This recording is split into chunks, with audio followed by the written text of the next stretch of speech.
Welcome class 11th। Start करते हैं और नेक्स्ट टॉपिक जिसका नेम है dimensions and error in measurement.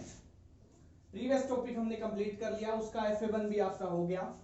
कुछ बच्चों ने टेस्ट भेजे हैं मेरे पास, अच्छा रिजल्ट है, गुड। और जो नेक्स्ट चैप्टर है वो है डायमेंशंस और एरर इन मेजरमेंट के ऊपर। वेरी इंपॉर्टेंट है। थ्रू आउट द फिजिक्स हम डायमेंशंस का यूज करते हैं कि डायमेंशंस क्या होती है और वो कैसे बनाई जाती है। तो सबसे पहले बात करते हैं डायमेंशन ऑफ फिजिकल क्वांटिटी। हमने प्रीवियस चैप्टर के अंदर SI सिस्टम पढ़ा था। क्या पढ़ा था?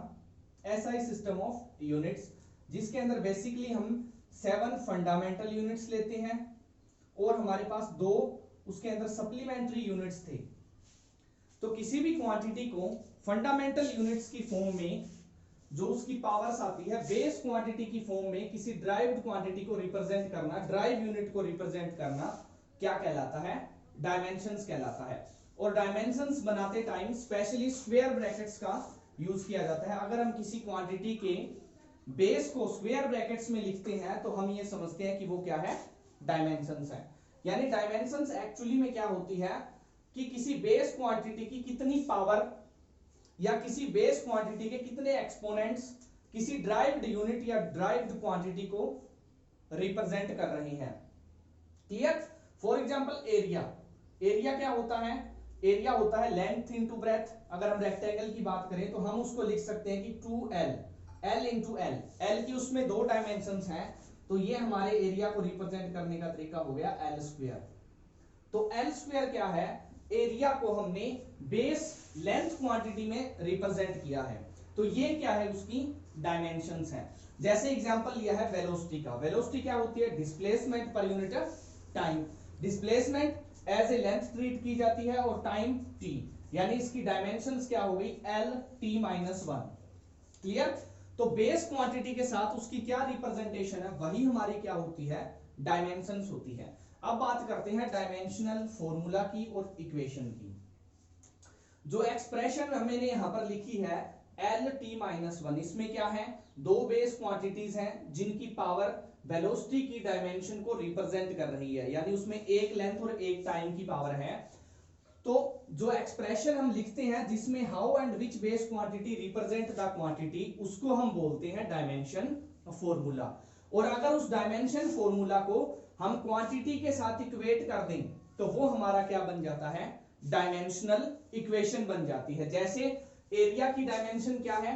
L स्क्वायर, और अगर मैं इसको एरिया के इक्वेट कर दूंगा तो वही डायमेंशन हमारी क्या बन जाएगी? डायमेंशनल इक्वेशन बन जाएगी। क्लियर? रिप्रेजेंट बेसिकली हमने किस में करना है? बेस क्वांटिटीज में करना है। किस में करना है? बेस क्वांटिटीज में रिप्रेजेंट करना है। एक और एग्जांपल ले लेते हैं वॉल्यूम का। वॉल्यूम क्या होती है? तो वॉल्यूम को हम रिप्रेजेंट करते हैं length into breadth into height से। अगर क्यूबॉइड की बात करें हम तो लेंथ L है, ब्रेथ भी एक प्रकार की लेंथ है और हाइट भी एक प्रकार की क्या है? लेंथ। यानी ये लेंथ की बेसिक क्वांटिटीज है, तो L क्यूब इसकी क्या आ गई? डायमेंशन आ गई L क्यूब। ये डायमेंशंस डायमेंशनल फॉर्मूला होती है, और अगर इसे वॉल्यूम के इक्वेट कर दें तो ये पूरी चीज हमारी क्या बन जाती है? डायमेंशनल इक्वेशन बन जाती है। क्लियर? अब डायमेंशंस के बेसिस पर फिजिक्स के अंदर 4 टाइप की क्वांटिटीज होती है। फिजिकल क्वांटिटीज तो आपको पता है, जितनी हम फिजिक्स में क्वांटिटीज पढ़ते हैं वो सारी फिजिकल क्वांटिटीज है। डायमेंशंस के बेसिस पर हमने उन्हें 4 पार्ट्स में 4 टाइप्स में डिवाइड कर रखा है। पहली है dimensional constant. Dimensional constant basically quantity 2 type की है। अगर सिंपल भाषा में हम बात करें तो एक होती है कांस्टेंट, जैसे नंबर 1 2 3 4। मैथ में अगर पढ़े हम नंबर 1 2 3 4 तो कहीं भी 1 2 3 4 लिखा होगा, वो 1 2 3 4 ही रहेगा। पाई वो भी रहेगा। क्लियर? दूसरे होते हैं वेरिएबल्स, जिनकी वैल्यू कंडीशंस के अकॉर्डिंग या प्रॉब्लम के अकॉर्डिंग चेंज होती रहती है।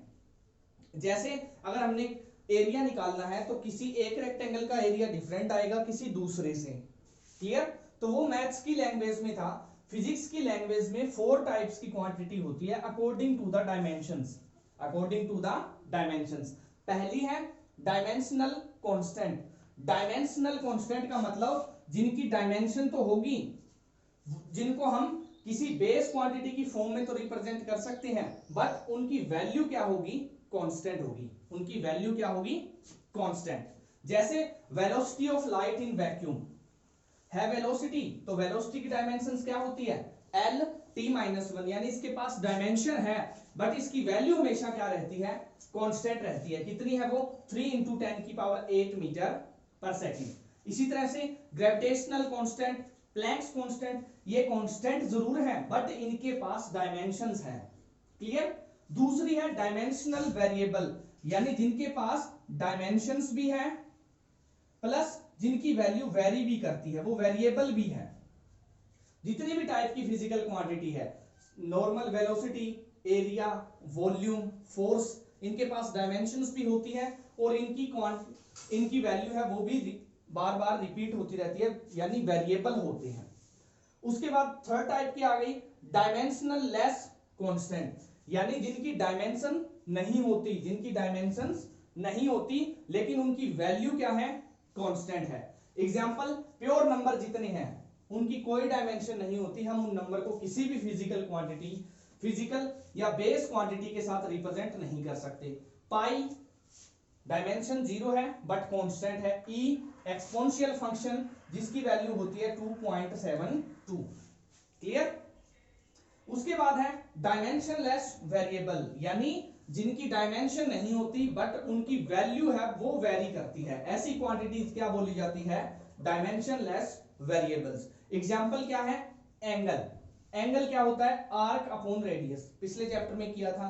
तो अगर आर्क की डायमेंशन लिखे तो आर्क एक टाइप की होती है लेंथ, तो इसकी डायमेंशंस क्या आएगी एल की डायमेंशन आएगी।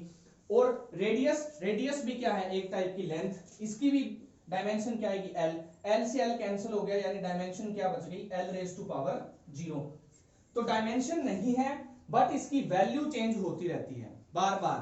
मान लो ये सर्कल है हमारा, इस सर्कल में ये रेडियस, ये पहला एंगल हमारा θ1, अगर यहां से मेजर करेंगे तो एंगल हमारा क्या हो जाएगा θ2। ए और बी पोजीशन के लिए जो एंगल है पी से वो वेरी कर रहा है बट उसके पास डायमेंशंस नहीं है, तो ऐसी क्वांटिटीज को हम बोलते हैं डायमेंशनलेस वेरिएबल्स। क्लियर। अब एक बार फिर से डायमेंशनल फॉर्मूला को रिपीट करवा देता हूं कि क्या होता है। मान लो हमने डायमेंशन फॉर्मूला बनाना है फोर्स का, किसका बनाना है फोर्स का। फोर्स किसके बराबर होती है न्यूटन के सेकंड लॉ के अकॉर्डिंग फोर्स होती है mass into acceleration. Mass into acceleration. Mass fundamental quantity है, इसकी डायमेंशंस आ गई m। एक्सेलरेशन की डायमेंशंस क्या होती है, तो एक्सेलरेशन होता है change in velocity with time. Acceleration क्या होता है, एक्सेलरेशन होता है वेलोसिटी विद टाइम, यानी change in velocity with time. और वेलोसिटी की डायमेंशंस ये रही l t-1 और टाइम की डायमेंशंस t। क्लियर। तो इसकी डायमेंशंस क्या आ गई, एक्सेलरेशन की डायमेंशंस आ गई l1 t-2। तो हमारे पास फोर्स की डायमेंशंस क्या बन गई, तो हमारे पास फोर्स की टोटल डायमेंशंस बन गई m1 l1 t-2। क्लियर। जो बेस क्वांटिटी है उनकी डायमेंशंस उनके सिंबल से ही बताई जाती है। मान लो मास की डायमेंशन m है, लेंथ की डायमेंशन l है, टाइम की डायमेंशन t है। इसी तरह से टेम्परेचर की डायमेंशंस क्या है केल्विन है, करंट की डायमेंशंस क्या है एम्पियर है a। करंट की डायमेंशन क्या होगी एम्पियर a है। ये आपको नोट्स में इनकी डिटेल मिलेगी कि करंट की डायमेंशंस क्या है a होती है करंट की dimension. Clear. Thank you, have a good day.